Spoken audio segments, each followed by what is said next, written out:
Hello, नमस्ते, मैं हूँ Manisha, welcome to RS only और शुरू से शुरू करते हैं, ठीक है? एग्ज़ाम के कारण कुछ टॉपिक्स मैंने पहले कवर करे, एज़ अ रिविज़न फॉर्म में कवर करे, लेकिन अब अपन इंग्लिश को बहुत बेसिक, बहुत ही ज़ीरो लेवल से देखेंगे, ठीक है? इंग्लिश स्पेशली उन लोगों के लिए जो इंग्लिश से ना तो फ़ैमिलियर हैं, ना उनके रेगुलर लैंग्वेज का पार्ट है, ठीक है? घर पे अगर आप इंग्लिश नहीं बोलते, दोस्तों से अगर आप इंग्लिश नहीं बोलते, तो मुश्किल होती है इंग्लिश के एग्ज़ाम में।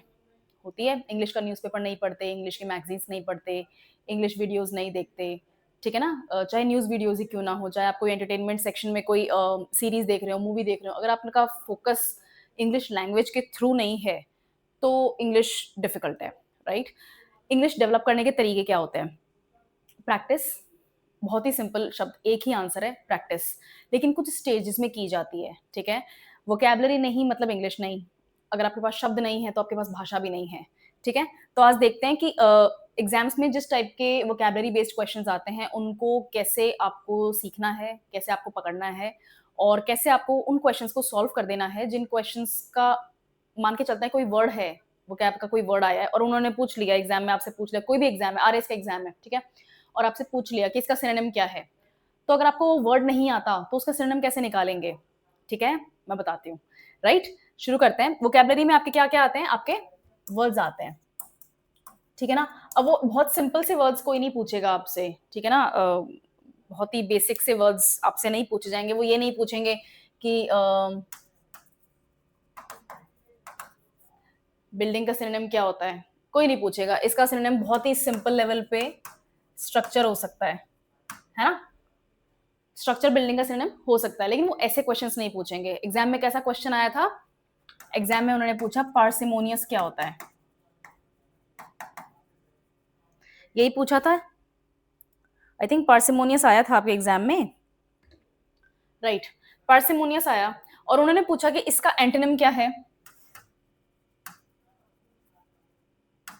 और इनके 2 ऑप्शंस दिए उन्होंने। एक ऑप्शन तो आपको दिया इकोनॉमिकल और एक दो दूसरा ऑप्शन दिया था जेनरस। ROUS यही ऑप्शन दिए थे। ये आपके एग्ज़ाम में आया। पार्सिमोनियस का मीनिंग नहीं पता तो इन दोनों का मीनिंग पता होके भी क्या ही कर लोगे?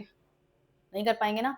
लेकिन वर्ड को सीखने के लिए वर्ड के साथ में एसोसिएटेड जो उसकी स्टोरी है, वो सीखना इम्पोर्टेंट होता है। अगर आपको एक पर बाय पर वर्ड की स्टोरी पता है, तो आप वोकैब्युलरी के क्वेश्चन सॉल्व कर सकते हैं। लेकिन ऐसा पॉसिबल नहीं है, hundreds of thousands of words है, तो सबकी स्टोरी थोड़ी ना पता होगी। तो हम क्या करेंगे, वर्ड्स को तोड़ना सीखेंगे। वर्ड को तोड़ दिया, ठीक है? अब वर्ड को तोड़ने के बाद में हमारे पास में जो 3 शब्द इस पार्सिमोनियस को तोड़ने के बाद में जो 3 शब्द आए हैं, उन शब्दों को देखते हैं। पार्सिम ये जो वर्ड होता है, ये लैटिन वर्ड होता है, ठीक है? कुछ एक्सपीरियंस से आएगा, कुछ प्रैक्टिस से आएगा, कुछ मैं क्लास में सिखा दूँगी, कुछ आप बार-बार नोटिस करेंगे, कुछ टिपिकल जो डिफिकल्ट से वर्ड्स होते हैं या बहुत कॉमनली यूज़ होने वाले नहीं होते हैं वर्ड्स उनके लिए बात लागू होती है। ये वर्ड लैटिन से आया है और इस वर्ड का मतलब होता है कम काम में लेना। टू यूज़ स्पेयरिंगली क्या बोली मैं? इसका मतलब होता है टू यूज़ समथिंग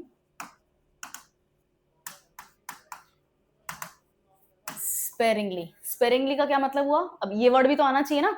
स्पेरिंगली का मतलब होता है छिड़काव में, है ना? मतलब बिल्कुल थोड़ा-थोड़ा करके किसी चीज़ को काम में लेना।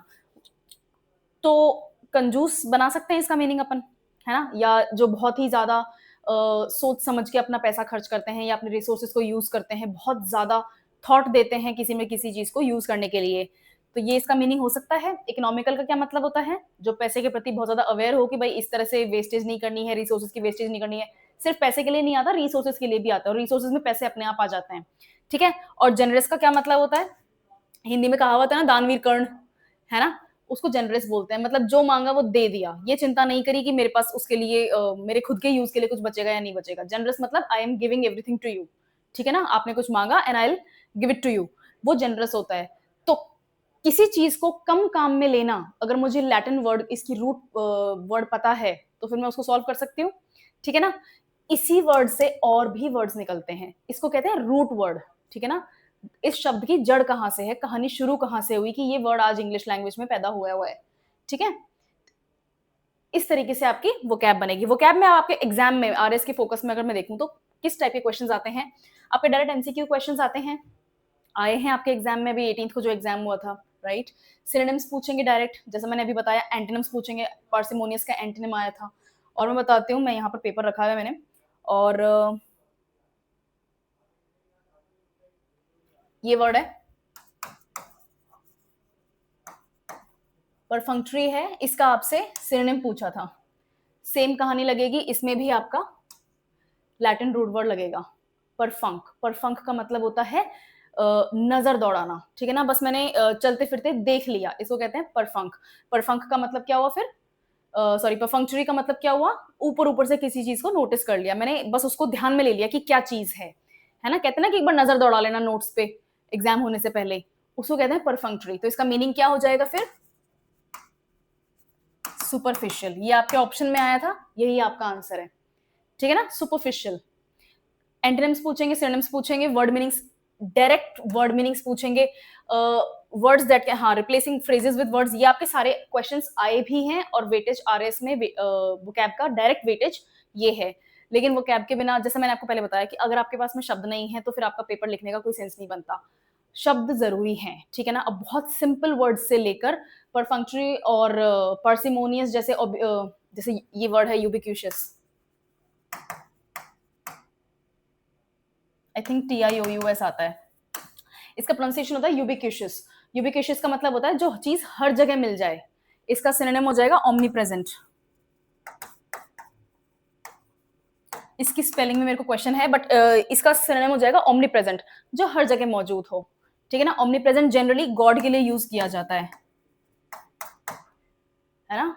ईश्वर हर जगह हैं, उनके लिए ओमनी प्रेजेंट यूज किया जाता है। यूबिक्यूशियस जनरली यूज किया जाता है चीजों के लिए, जैसे स्मार्टफोन्स हैं, तो smartphones today are a ubiquitous staple, कि हर हाथ में स्मार्टफोन है, उसके लिए यूबिक्यूशियस वर्ड यूज होगा कि हर जगह है, मतलब बहुत कॉमनली मिलने वाली चीज है, ठीक है? तो ये सारे वर्ड्स आपके वोकैब का हिस्सा होते हैं। आपको पैराग्राफ लिखना है, आपको थीम एलैबोरेशन करना है, या फिर आपको रिपोर्ट राइटिंग करनी है, ठीक है ना?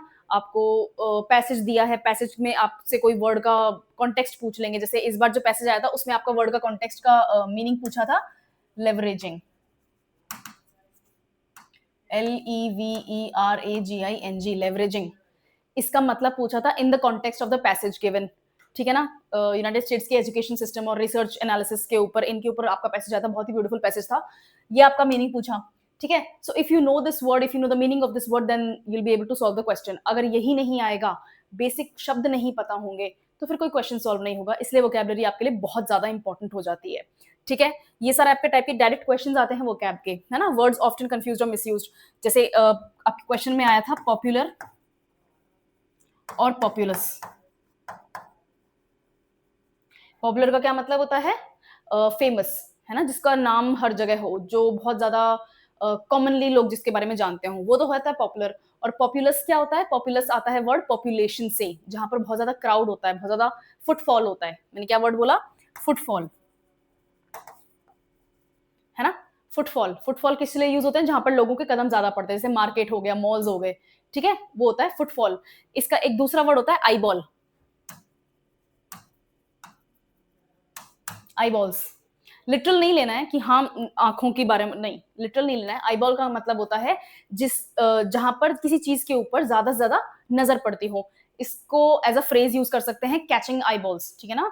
It's catching a lot of eyeballs. जैसे आपने कहीं पर कोई एडवर्टाइजमेंट लगाया, ठीक है, और वहां पर बहुत सारे लोग आते हैं, बहुत सारा फुटफॉल है, तो फुटफॉल अगर बहुत ज्यादा होगा तो हो सकता है बहुत ज्यादा आईबॉल्स भी वो कैच करे।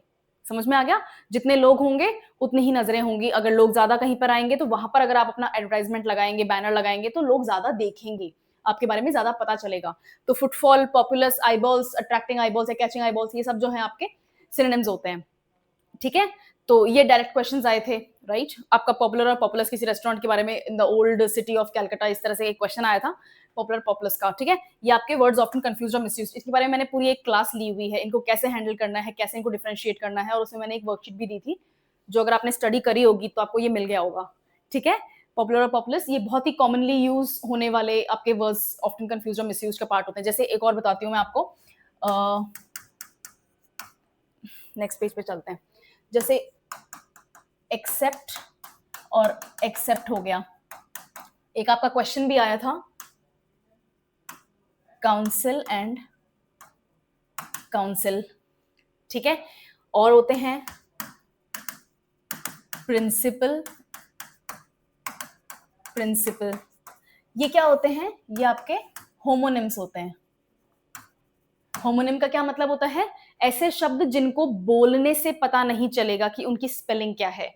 आपने पूरा सेंटेंस बोला तो आपको पता चल जाएगा कि कौन से वाले शब्द की बात हो रही है, ठीक है। होमोनिम्स वो होते हैं शब्द जिनका प्रोनाउंसिएशन लगभग सेम समान होता है, ठीक है ना, सिमिलर प्रोनाउंसिएशंस होते हैं। तो इसको भी क्या बोलते हैं? प्रिंसिपल। इसको क्या बोलते हैं? प्रिंसिपल। इसको तो ऐसा नहीं प्रिंसिपल बोलते हो और प्रिंसिपले बोलते हो, ऐसा तो नहीं बोलते, दोनों को प्रिंसिपल ही बोलते हैं। उसी तरह से ऊपर जो वर्ड मैंने लिखे हैं उसको एक्सेप्ट बोलेंगे, एक्सेप्ट बोलेंगे।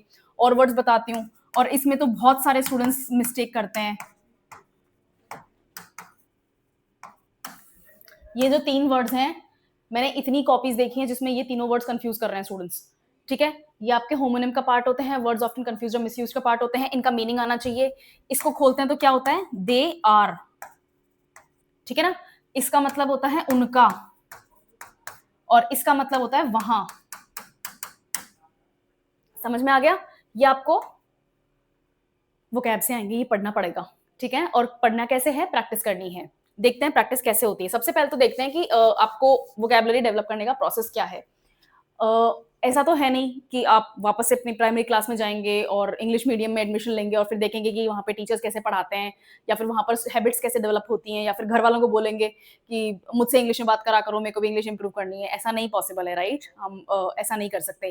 तो हम क्या करेंगे? हम कुछ बेसिक हैबिट्स को अपना चेंज करने की कोशिश करेंगे। सबसे पहले तो अपन करेंगे प्रीवियस ईयर क्वेश्चंस देखेंगे, जो भी आप एग्जाम दे रहे हैं, जो भी एग्जाम दे रहे हैं। अगर उसमें अगर नहीं, आजकल तो हर एग्जाम में इंग्लिश ग्रामर आपका पार्ट हो चुका है, राइट। आपको उन एग्जाम्स के जो प्रीवियस पेपर्स हैं, 5 इयर्स के, 6 इयर्स के, 7 पेपर्स जो हैं, वो आपको सॉल्व करने हैं। और ऐसे इस नजर से सॉल्व नहीं करने की मेरे को बस बेस्ट कर देना है, नहीं। आपको देखना है कि आप कहाँ पर प्रॉब्लम क्रिएट कर रहे हैं अपने पेपर में। जैसे पेपर के टॉपिक्स, ठीक है, पेपर के टॉपिक्स में कौन सा टॉपिक आपको इजी लग रहा है? इजी अटेम्प्ट के लिए नहीं, इजी प्रिपरेशन के लिए, कि हाँ ये मैं जल्दी कर सकता हूँ या कर सकती हूँ, ये मुझे समझ में आता है। और इंग्लिश की ही बात कर रही हूँ मैं, दूसरे सब्जेक्ट की बात आप दूसरे टीचर से ही करें, ठीक है। उसके बाद में आपको देखना है कि उसमें मुझे कितना इंप्रूव करने की जरूरत है, कितना चेंज करने की जरूरत है। और तीसरा पार्ट जो होता है वो डिफिकल्ट पार्ट होता है, और मैं इसमें राइटिंग को डालती हूँ। राइटिंग का मतलब आपकी लिखावट नहीं, आपका लिखने का तरीका नहीं, आपके शब्द जो आप लिख रहे हैं उनकी बात हो रही है। आपसे पैराग्राफ राइटिंग हो गई। जैसे इस बार का जो मैं ऑनेस्टली बता रही हूँ, इस बार के जो थीम इलेबोरेशन या पैराग्राफ राइटिंग के जो टॉपिक्स थे, वो तीनों मॉडरेट टू डिफिकल्ट की कैटेगरी में फॉल करते हैं। क्यों? क्योंकि वो पहली बात तो करंट अफेयर्स बेस्ड नहीं थे, वो बहुत ही ज्यादा जनरल फिलोसॉफिकल टॉपिक्स थे जिनके ऊपर आपको जिनके ऊपर आपको बात करनी थी। और दूसरा मोस्ट इंपॉर्टेंट, उनके लिए नॉलेज का एक्सपीरियंस जरूरी था। अगर आपके पास में उन टॉपिक्स के बारे में नॉलेज नहीं है तो फिर आप उनके बारे में नहीं लिख सकते, ठीक है। और इसीलिए वो जो टॉपिक्स हैं जो मैंने अभी बताया आपको, पैराग्राफ राइटिंग और थीम इलैबोरेशन वाले, ये प्रॉब्लम है जो उनको डिफिकल्ट बना देती है या मॉडरेटली डिफिकल्ट बना देती है, ठीक है। इसको यहां डाला जाएगा। अगर आपके पास शब्द हैं तो आप लिख सकते हैं, लेकिन सिर्फ शब्द नहीं लिखने हैं, शब्दों के साथ में आपका थॉट भी होना चाहिए। लिखना क्या है ये तो पता हो, है ना, कि क्या मुझे एक्चुअली मैसेज क्या कन्वे करना है अपनी राइटिंग से। आपको प्रीवियस ईयर क्वेश्चंस में देखना है कि ये सब कैसे हैंडल हो रहा है। फिर आपको नोटिस करना है कि आप सबसे ज्यादा मिस्टेक कहाँ कर रहे हैं, या फिर सबसे ज्यादा आपको परेशानी या टाइम कहाँ पर कंज्यूम हो रहा है, और उन टॉपिक्स को आपको सेपरेटली प्रिपेयर करना है, ठीक है। दूसरी चीज, आपको शब्दों को प्रैक्टिस से लर्न करना है। कैसे करना है? आपको शब्दों को प्रैक्टिस से याद करना है। जैसे मैं बता देती हूँ,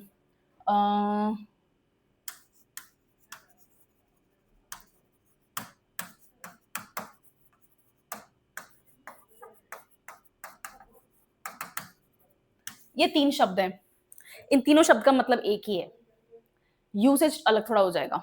आर्ग्यूमेंट, बहस होना, ठीक है। फाइट, लड़ाई होना। और ऑल्टरकेशन, इन दोनों की जगह यूज किया जा सकता है। आर्ग्यूमेंट में आप सिर्फ शब्दों से ही बात कर रहे हैं, ठीक है। पॉलिटिकल आर्ग्यूमेंट हो गया, रिलीजियस आर्ग्यूमेंट हो गया, कोई सोशल इशू के ऊपर आर्ग्यूमेंट हो गया।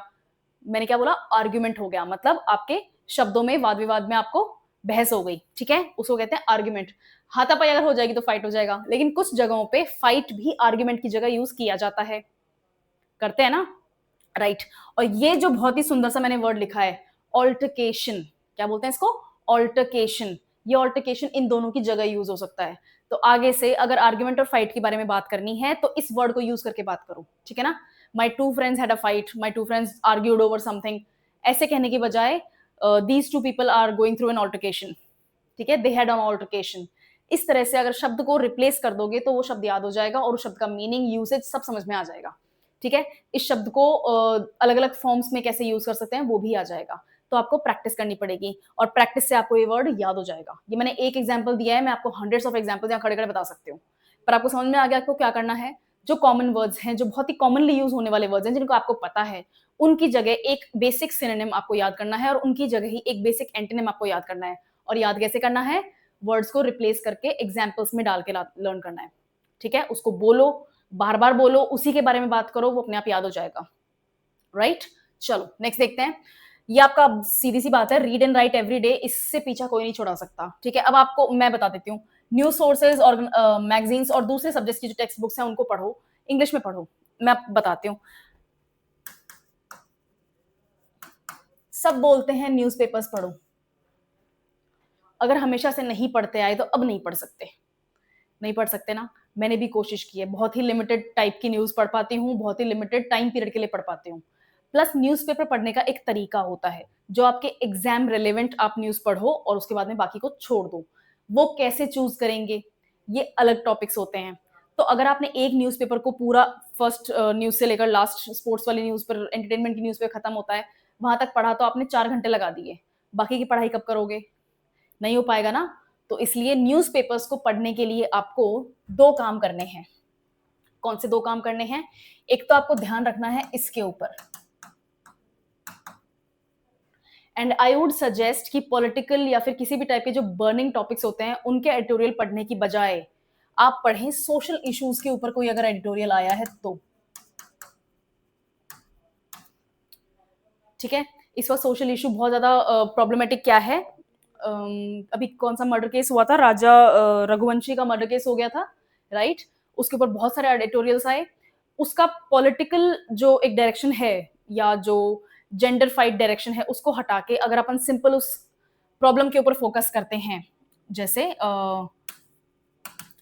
क्राइम हुआ, क्राइम का मोटिव क्या था, ठीक है, इजी क्यों हो गया है उनका बचना, ठीक है। बहुत सारे फेक केसेस भी देखने को मिलते हैं, रेप के केसेस हो गए या फिर ईव टीजिंग के केसेस हो गए, जसलीन कौर केस याद है ना। तो ये क्या होते हैं, अब इसमें सब में प्रॉब्लम क्या है, आपको एडिटोरियल में इन चीजों के बारे में बताएंगे और इन टॉपिक्स में बहुत नए शब्द सीखने को आपको मिल जाएंगे। मैं केस की बात नहीं कर रही, मैं सिर्फ और सिर्फ बात कर रही हूँ कि इस टाइप का मैटर अगर कहीं लिखा हुआ होता है तो आपको बहुत सारे वर्ड्स सीखने को मिलेंगे, ठीक है। तो आपको सोशल इश्यूज के ऊपर अगर कोई एडिटोरियल है तो वो आपको पढ़ना है। उसमें से हर एडिटोरियल में, और मैं आपको अभी गारंटी दे सकती हूँ अगर आपने अभी स्टार्ट करा है ना, तो हर एडिटोरियल में से आपको 3 to 5 वर्ड्स ऐसे जरूर मिल जाएंगे जो आपको नहीं आते, लेकिन या तो उनका मीनिंग आप सेंटेंस को पढ़ के डिराइव कर सकते हो, ठीक है, या तो उनका मीनिंग आपको सेंटेंस से मिल जाएगा। और अगर नहीं मिलता है तो आप अपनी डिक्शनरी और थेसरस खोल के बैठेंगे, एक एक सिनोनिम और एक एक एंटोनिम निकालेंगे और उनको एक एक सेंटेंस में पिरो के ध्यान उनको लिख लो या उनकी टेबल बना लो, उनको लर्न कर लो, उनको सारे दिन बोलो, अपने आप लर्न हो जाएगा, ठीक है। आपको एक तो ये तो करना है न्यूज़पेपर्स के साथ में, पूरा न्यूज़पेपर नहीं पढ़ना है, it's a waste of time. Newspaper में ढंग सी चीजें आती भी नहीं है। कौन सा न्यूज़पेपर पढ़ें, द हिंदू देख सकते हो, इंडियन एक्सप्रेस देख सकते हो। मैं पर्सनली प्रेफर करूंगी कि आप इंडियन एक्सप्रेस देखो। इंडियन एक्सप्रेस में एक रिसर्च वाला सेक्शन होता है, अगर आप ऑनलाइन न्यूज पढ़ते हो तो इंडियन एक्सप्रेस का रिसर्च वाला सेक्शन जो है ना, वो बेस्ट है, लाइक सच में बेस्ट है। आप डेकन हेराल्ड और इनके ऊपर लगोगे, it's a waste of time. Indian Express का रिसर्च वाला सेक्शन बेस्ट है, उसमें बहुत ही फाइन, बहुत ही इजी इंग्लिश में भी समझाया गया है। कोई भी न्यूज होती है वो उसी के ऊपर रिसर्च करके बताते हैं। और जनरली जो पॉलिटिकल वगैरह न्यूज जो होती हैं, जो इंटरनेशनल न्यूज होती हैं, उनके ऊपर रिसर्च करते हैं, बट उनके साथ में आपको वर्ड्स बहुत अच्छे अच्छे मिल जाएंगे। इंडियन एक्सप्रेस का रिसर्च वाला सेक्शन देखो, ये आपको ऑनलाइन मिलेगा, ठीक है। चलो नेक्स्ट देखते हैं, मैगजीन्स वगैरह। अगर आपने न्यूज़पेपर को भी रोज का 40-45 मिनट्स दे दिए ना इस तरह से वर्ड्स निकालने के लिए, तो मैगजीन्स की खास जरूरत नहीं है। ठीक है। लेकिन अगर आपसे न्यूज़पेपर नहीं चलता है तो कोई बात नहीं, मैं मैगजीन का नाम बता देती हूँ। फ्रंटलाइन मैगजीन है, योजना मैगजीन है इंग्लिश में, डाउन टू अर्थ मैगजीन है, ये आपको ऑनलाइन मिलेगी। ठीक है, ये सब आपको तीनों मैगजीन्स बहुत अच्छे से हेल्प करेंगी, आपके अदर सब्जेक्ट्स जो हैं, ठीक है ना, उनके लिए भी बहुत अच्छी हैं ये। ओके। और दूसरे सब्जेक्ट की टेक्स्ट बुक जो हैं वो इंग्लिश में पढ़ने की कोशिश करो। अगर आप मान लेते हैं कि हिंदी मीडियम, दूसरे मीडियम के स्टूडेंट्स हैं, ठीक है, तो इंग्लिश कैसे आएगी? अपने जो बाकी के सब्जेक्ट्स हैं उनको आप अपनी खुद की लैंग्वेज में पढ़ो। हिंदी में पढ़ना चाहते हो या किसी और लैंग्वेज में पढ़ना चाहते हो, you do that on your own, लेकिन उनके कुछ कुछ टॉपिक्स इंग्लिश में भी पढ़ने की कोशिश करो। ठीक है, स्पेशली वो टॉपिक्स जो करंट अफेयर्स को फोकस में लेते हैं, फिलोसॉफिकल टॉपिक्स होते हैं या फिर सोशल इश्यूज के जो टॉपिक्स होते हैं वो। ओके। रिवाइज एवरीडे, इसको तो मेरे को बताने की जरूरत ही नहीं है, रटना नहीं है शब्दों को, शब्दों को बोलना है ना। Speak the words, you need to speak the words, अपने शब्द उनको बोलो, मन में नहीं बोलना है, बोलना है, अपनी आवाज खुद सुननी है और याद हो जाएगा। एक बार में नहीं होगा, 10 बार में नहीं होगा, लेकिन हफ्ते भर बाद में जब ध्यान दोगे तो शब्द आने लग जाएंगे। ठीक है, मेहनत लगेगी, इंग्लिश ऐसे ही नहीं आ जाएगी। ठीक है, और एक्सपीरियंस से बता रही हूँ, इंग्लिश फिर भी दुनिया की इजीएस्ट लैंग्वेजेस में से एक है। ठीक है, जैसे मैं 7 लैंग्वेजेस मैं जानती हूँ, उसमें इंग्लिश में बता रही हूँ सबसे ईजी है। आई थिंक इसके पीछे रीजन ये भी है कि बचपन से पढ़ते आ रहे हैं तो थोड़ा बहुत इंग्लिश से एक्स्ट्रा फेमिलियरिटी है, बट फिर भी इंग्लिश ईजी है। सबसे डिफिकल्ट लैंग्वेज मुझे लगता है मैंड्रिन है। मैंड्रिन कौन सी लैंग्वेज है, कहाँ बोली जाती है? मैंड्रिन चाइना में बोली जाती है। उसके बाद में मैं प्लेस करूंगी फ्रेंच को, और बहुत सारे लोग रशियन और स्पेनिश को लगाएंगे, बट मुझे लगता है, और इनफैक्ट डॉइश लैंग्वेज जो है, जर्मन को बोलते हैं, है ना, डॉइश। तो डॉइश लैंग्वेज भी डिफिकल्ट है, लेकिन फ्रेंच की जो वेराइटी है, एक ही शब्द को यूज करने के इतने तरीके होते हैं, एक तो फीमेल होता है, मेल होता है और फिर न्यूट्रल भी होता है, हर शब्द, ऑलमोस्ट हर शब्द।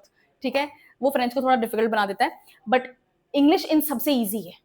ठीक है, शब्द, अगर सब्जेक्ट से डर जाओगे तो सब्जेक्ट नहीं आएगा। सब्जेक्ट को समझाना है कि ऐसा है, अपन को डर वर नहीं लगता है अपन कर लेंगे। अब ये क्या चीजें लिखी हैं मैंने, इधर देखते हैं। रूट वर्ड क्या होते हैं? रूट वर्ड जैसे मैंने आपको पहले बताया था, कुछ ऐसे शब्द होते हैं जिनको यूज करके दूसरे वर्ड्स बनाए जाते हैं। ठीक है, और हर वर्ड के पीछे की एक कहानी यूट वर्ड, सॉरी, आपका रूट वर्ड ही लेकर आएगा। जैसे ये रूट वर्ड है फिल। फिल का मतलब होता है प्रेम करना या पसंद करना। ठीक है, फिल से वर्ड बनेगा आपका बिब्लियोफिल,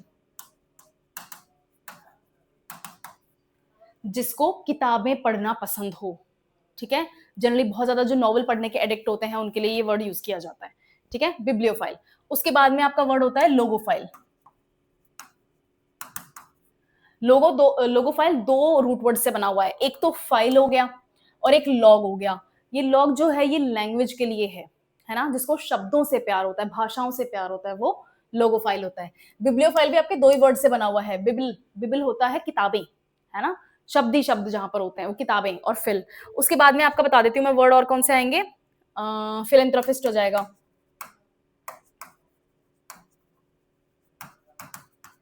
ये रहा आपका फिल, फिलेंथ्रोपिस्ट। एंथ्रोपो किसको बोलते हैं? इंसान को बोलते हैं, है ना, जिसको मनुष्य से प्रेम हो वो फिलेंथ्रोपिस्ट होता है। ठीक है, और भी बहुत बहुत सारे वर्ड्स हैं, बहुत सारे वर्ड्स हैं। ठीक है ना। हाँ, तो ये फिल से आने वाले वर्ड्स हैं। तो अगर आपको इस किसी वर्ड में आपको ये मिल रहा है, ठीक है, तो इसका मतलब प्रेम, उसका जो भी उसका मीनिंग होगा ना, वो कहीं ना कहीं उससे प्रेम करने वाला मीनिंग होगा। और वर्ड होता है, जैसे रूट वर्ड आपका फिड है।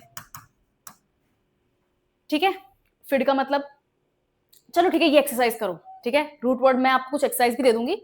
ये फिड है, इससे 2-3 वर्ड बता देती हूँ मैं आपको। FIDGET। ठीक है, और कौन सा रूट वर्ड हो जाएगा?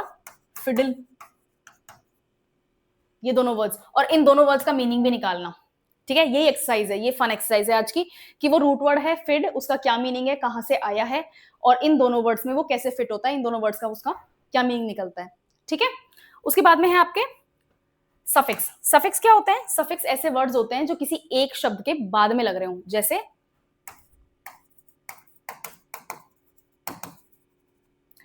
Capital plus ism, ISM। ये जो आपका वर्ड है, या पार्ट ऑफ द वर्ड बोल सकते हैं, ये वर्ड इसमें जुड़ के एक दूसरा वर्ड बना देते हैं, इज्म। ठीक है ना, इज्म का मतलब होता है स्टडी ऑफ या फिर थ्योरी। स्टडी ऑफ नहीं, थ्योरी। स्टडी ऑफ का वर्ड होता है ओलॉजी, है ना, तो यहां पर बायो लगाओ या फिर टेक लगाओ, है ना। तो ओलॉजी का मतलब होता है स्टडी ऑफ, और इज्म का मतलब होता है थ्योरी। तो कैपिटलिज्म हो गया आपका, कम्युनिज्म हो गया, ठीक है। और कौन सा इज्म लगाए अपन, फेमिनिज्म हो गया, इज्म लग गए, ऐसी थ्योरीज। अब इन वर्ड्स का आपके पास में मीनिंग अलग है। जैसे कैपिटल का मतलब पैसे, ऐसी थ्योरी जो पैसों के ऊपर या फिर गेटिंग रिच के ऊपर फोकस्ड हो। कम्युनिज्म, कम्यून, कम्यून का क्या मतलब होता है, लोग, सभी लोग, ठीक है ना। तो ऐसी थ्योरी जिसमें सभी लोगों को बराबर का हिस्सेदार बना गया है। जैसे सोशलिज्म भी इसी में आएगा, ठीक है। अब मैं ये नहीं कह रही हूँ कि जो मैं वर्ड्स का मीनिंग बता रही हूँ उनका मीनिंग यही होता है, मैं आपको मीनिंग डिराइव करने का, मीनिंग पाने का तरीका बता रही हूँ, ठीक है। और फेमिनिज्म, तो फेमी किसके लिए यूज होएगा, फीमेल्स के लिए यूज होएगा। तो ऐसा वर्ड फेमिनिज्म जरूर कोई विमेन के लिए कोई थ्योरी है उसके लिए यूज हो रहा है, ठीक है, उसके लिए ये वर्ड एग्जिस्ट करता है। समझ में आ गया सफिक्स से कैसे मीनिंग निकाल सकते हैं। दूसरी चीज होती है प्रीफिक्स। क्या होती है, प्रीफिक्स। तो सफिक्स क्या होता है, वर्ड के बाद में लगता है। तो प्रीफिक्स कब लगेगा, वर्ड से पहले लग जाएगा, है ना। प्रीफिक्स का बेस्ट एग्जांपल मैं आपको बताऊं, मैंने आपको क्लास में भी डिस्कस किया हुआ है और मैं अभी बता देती हूँ। प्रीफिक्स का फेवरेट एग्जांपल मेरे लिए मिस, है ना। अब इसका बताते हैं अपन, मिस,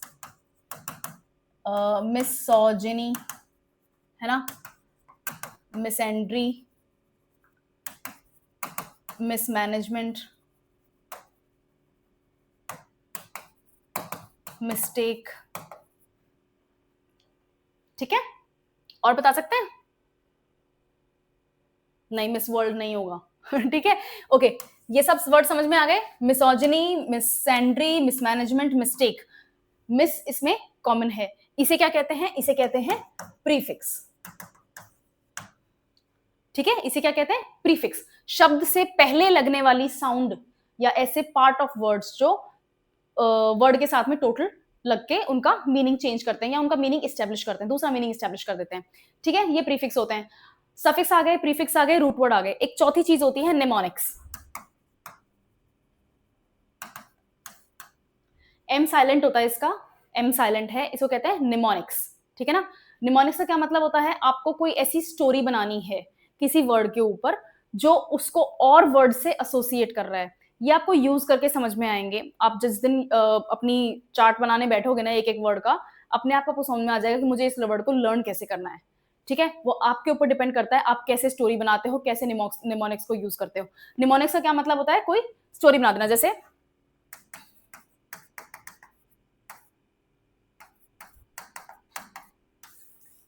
ये मैंने क्या लिखे हैं, सोलर सिस्टम के प्लैनेट्स लिखे हैं। अच्छा ठीक है, आजकल तो प्लूटो को तो प्लैनेट मानते ही नहीं है।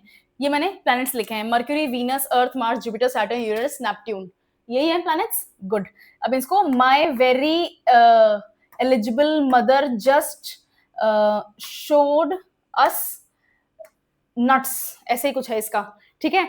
तो मैंने स्टोरी बना दी कि my very eligible mother, meaning पे नहीं जाना है सेंटेंस के। अगर सेंटेंस लर्न कर लिया और ये पता चल गया कि हर सेंटेंस, उस सेंटेंस का जो वर्ड है, उस वर्ड का हर फर्स्ट लेटर मुझे यूज करना है और वही सोलर सिस्टम के प्लैनेट्स हैं।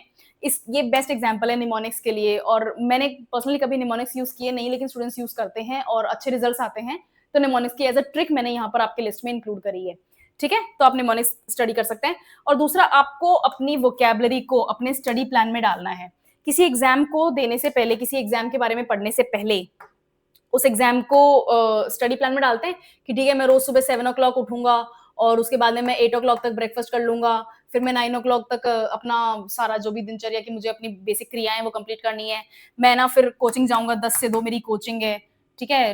10 AM से 2 PM मेरी कोचिंग है, फिर मैं 2 to 3 है ना घर पे आऊंगा, खाना खाऊंगा, रेस्ट करूंगा, फिर मैं 3:30 तक है ना पढ़ने बैठूंगा और मैं रात को ना 9:30 तक पढ़ाई करूंगा। ये सब लिखते हो, सब लिखते हैं, ठीक है, झूठ मत बोला मेरे से, सब लिखते हैं, ठीक है। इसमें आपको अलग से अपना टाइम देना पड़ेगा वोकैबुलरी को। वोकैबुलरी को आप टाइम दोगे तभी वोकैबुलरी आएगी। ऐसा नहीं करेंगे कि कल से शुरू करते हैं या फिर यार 10 दिन बाद में देखेंगे वर्ड्स ही तो हैं, तब नहीं होगा, ठीक है। आपको रोज और 40 to 45 minutes every day enough होता है। 40 से 45 मिनट्स एवरी डे इनफ होता है, ठीक है। सारे वर्ड्स नहीं लर्न करने होते हैं। ऐसा नहीं है कि आप ऑक्सफोर्ड की डिक्शनरी लेकर आओ और उसके अंदर 26,000 वर्ड्स हैं और वो सारे के सारे लर्न करना शुरू कर देंगे। शशि थरूर नहीं बनना है, और वो बन भी नहीं सकते लर्न करके, ठीक है ना? वो भी यूज करके ही बने हैं जहां पर पहुंचे हैं ना। वर्ड्स के लिए, इंग्लिश के लिए फेमस है वो ज्यादा, वो भी अपने यूसेज के लिए ही बने हैं। उन्होंने भी प्रैक्टिस ही करी है शब्दों की, ठीक है? किताब खोल के रट नहीं ली थी उन्होंने भी। तो आपको अपने स्टडी प्लान में अपने पॉइंट्स को, अपने वर्ड्स को डालना है। अब आपको करना क्या है, आपको कैसे करना है, वो आपको लर्न कैसे करना है। कोई भी एक शब्द उठाना है, उसका मीनिंग जानना है, उसको सेंटेंस में डालना है, उसके सिनोनिम और एंटोनिम्स निकालने हैं। हर सिनोनिम और एंटोनिम को भी आपको एक सेंटेंस बनाना है, build a sentence for each. एक सिनोनिम और एक एंटोनिम निकालना है और उनका भी आपको सेंटेंस बनाना है। अगर आप चाहें तो उनकी एक स्टोरी बना सकते हैं। यहां पर आपके निमोनिक्स की ट्रिक आएगी, ठीक है? ये एक मेमोरी ट्रिक की तरह काम करेगी आपके लिए। अगर आपको निमोनिक्स यूज करने आते हैं, करने हैं, या फिर आपको लगता है कि वो ज्यादा इजी रहेगा, तो फिर आप निमोनिक्स यूज करें। और उसके बाद में 1, 2 और 10 डे, 1, 3, 10 डेज, इनके बाद में आप एक फ्रीक्वेंसी डिसाइड कर लो कि मुझे हर 3 दिन में इस शब्द को रिपीट करना है। रोज के 3 वर्ड्स, रोज के 5 वर्ड्स भी अगर आप कर लोगे और हर 3 डेज में उनको रिपीट करोगे, तो by the end of this 1 month आपके पास में बहुत सारे वर्ड्स हो जाएंगे, ठीक है?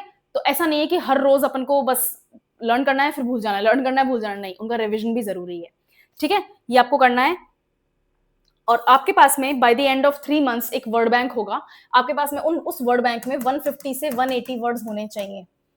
अब आप अपने टाइम को, अपने पर डे के वर्ड्स को इसी तरह से डिवाइड करो कि आपके पास में यहां पर एक वर्ड हो, यहां पर उसका सिनोनिम हो, यहां पर उसका एंटोनिम हो। अगर आपने निमोनिक्स बनाई हैं तो यहां पर निमोनिक हो, वरना उसका सेंटेंस में यूजेज हो। ये आपके पास में कॉपी में डायग्राम बना होना चाहिए। वर्ड बैंक, इसको मैं वर्ड बैंक ही बोलती हूँ। मेरी वर्ड बैंक में इस वक्त अराउंड 2000 के आसपास वर्ड्स होंगे, पर मैं बहुत टाइम से पढ़ रही हूँ, बहुत बहुत टाइम से इंग्लिश पढ़ रही हूँ, ठीक है?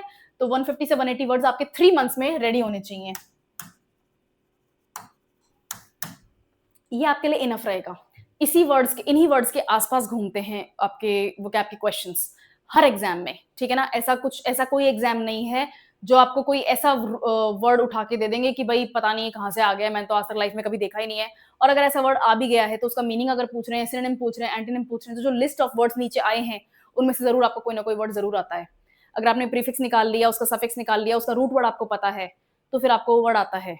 जरूरी नहीं कि आपने वो वर्ड कभी पढ़ा है या नहीं पढ़ा है, ठीक है? तो ये ट्रिक्स हैं, ये आपको ट्रिक्स यूज करनी है। मैं खुद आपको क्लास में बार बार ये ट्रिक्स यूज करना दिखाऊंगी। कभी कोई इंटरेस्टिंग वर्ड अगर सामने आ जाता है जो बहुत ज्यादा कॉमनली यूज नहीं होता है, मैं खुद आपको पढ़ाऊंगी और उस वर्ड को लर्न कैसे करते हैं मैं अपन हर क्लास में एक आधा वर्ड ऐसा लेंगी, ठीक है ना? एवरी डे 1 to 2 वर्ड अपन मैं सिखा दूंगी आपको। एवरी क्लास 1 से 2 वर्ड्स मैं खुद आपको बताऊंगी। उसके अलावा आपके पास में 3 to वर्ड्स रोज होने चाहिए, ठीक है?